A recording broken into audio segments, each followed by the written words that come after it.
अरे बहू रानी तो सारा सारा दिन कमरे में बंद रहती है, कोई काम भी नहीं। मैं तो बोर हो जाती हूँ, क्या करूँ। तभी मीना की सहेली रीना उससे मिलने आती है। अरे मेरे घर का भी यही हाल है, बेटा ऑफिस और बहू कमरे में बंद, समय काटे नहीं कटता। लेकिन अब सच मानो तो वक्त ही नहीं है कि वक्त से रोटी भी खा लूं।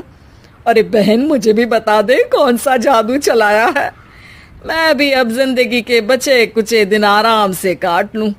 दीवारें देख देख कर तो बोर हो गई हूँ मैं।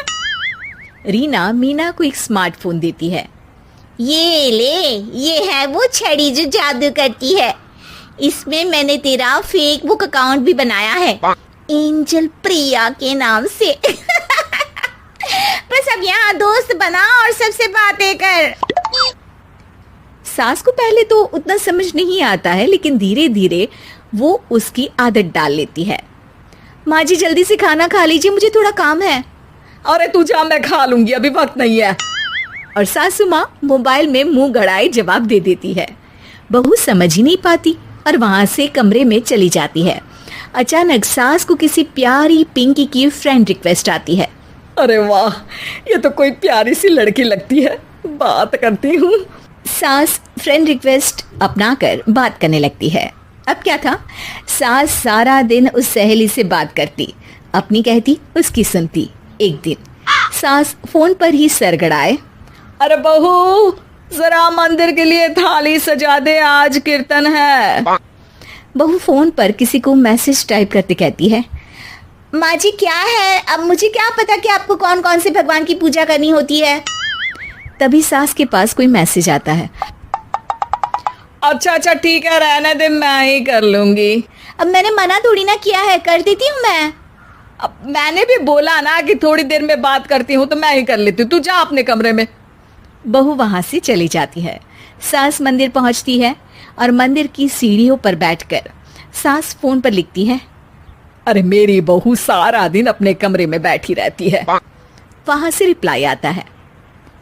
मैं आपकी बहू को तो जानती नहीं हूँ, लेकिन हाँ एक बात है, हो सकता है आपने उसे ताने दिए होंगे या फिर उसका दिल दुखाया होगा। ऐसा करने पर बहुओं का मन ससुराल से हट जाता है। याद रखिए, बहू और बेटी में फर्क होता है।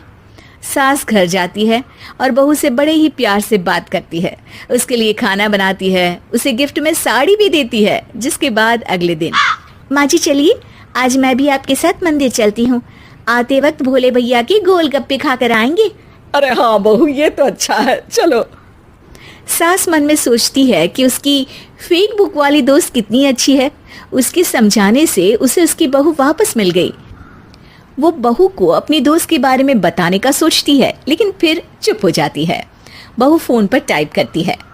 मेरी सास मुझे नौकरानी समझती है, एक गिलास पानी तक खुद नहीं लेती। मन तो करता है कि बोल दूं, मैं बहू हूँ, कोई नौकरानी नहीं। वहां से रिप्लाई आता है। देखो, तुम्हारी सास को तो मैं भी नहीं जानती, लेकिन वो बुजुर्ग होंगी। पूरा जीवन उन्होंने घर गृहस्थी चूल्हा चौका में निकाल दिया। और फिर तुम ये भी मत भूलो कि जिस पति पर तुमको इतना गर्व है, उसे भी शिक्षा उन्होंने ही दी है। तो जिसने तुम्हें इतना दिया, क्या तुम उनकी थोड़ी सी सेवा नहीं कर सकती? बहू भी अगले दिन से सास का सारा काम करती, उनके पैर दबाती, उनका ख्याल रखती, उनके साथ घूमने जाती। एक दिन सास, बहू ये लो मेरा हीरे का हार। पहले तो सोचा था कि अपनी बेटी को दूंगी, लेकिन आज जब मेरे हाथ पैर में दर्द था तो तुम मेरा साथ दे रही थी। समय पर खाना पानी देकर तुमने ही मेरा बुढ़ापे में साथ दिया। उसके हिस्से का बहुत कुछ मैं उसे दे चुकी हूँ, लेकिन ये अब तेरा। बहू तो ये देखकर खुशी से उछली जाती है। वो सास को गले लगाकर कहती है, माँ जी आप सच में बहुत अच्छी है। भला हो उस एंजल प्रिया का जिसने मुझे आपसे वापस मिलवा दिया, वरना मैं तो हमेशा आपको गलत ही समझती। मैं तो सोचती थी काश वो एंजल प्रिया मेरी सास होती। क्या नाम लिया बहू? एंजल प्रिया तेरी फेक बुक फ्रेंड है? हाँ माँ जी, वो बहुत अच्छी है। उन्होंने ही मुझे बताया कि सास की कीमत क्या होती है।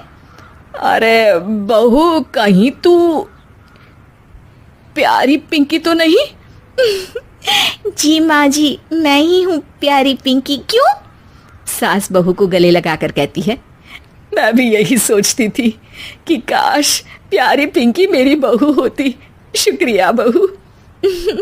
सासू माँ, शुक्रिया तो हम दोनों को फेसबुक और सोशल मीडिया का करना चाहिए, जिसने हम दोनों को एक दूसरे से दिल से मिला दिया। अब तक दोनों को समझ आ गया था कि जो खुशी वो बाहर ढूंढ रहे थे, सच में तो वो उनके घर में ही थी।